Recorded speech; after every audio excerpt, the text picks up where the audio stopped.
Question number 8. What source did you use for data collection?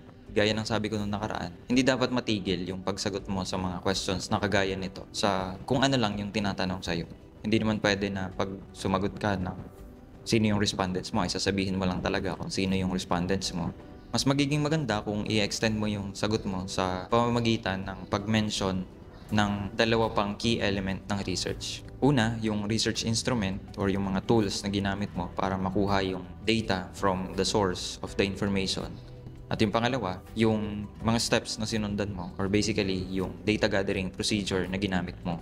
Para sa research instrument, importante na i-mention yung itsura nung ginamit mong instrument, halimbawa survey or set of questions for interview or mga Likert scale na ginamit mo, mga tests and evaluations na ginamit mo kung ikaw ay nasa quantitative research. Makakatulong kung maipapakita mo ang mga ito sa panel para mas maintindihan nila kung ano yung laman ng research instrument na ginamit mo. Pagdating naman sa data gathering procedure, ang pinaka-importante ay ma-explain mo ng malinaw yung step-by-step procedure na sinundan mo sa pag-gather ng data. During your preparation, kailangan mong pag-isipan kung paano mo i-explain ng maayos yung data gathering procedure dahil malaking bahagi ng possible na maging questions pa sa'yo ay galing sa bahaging ito.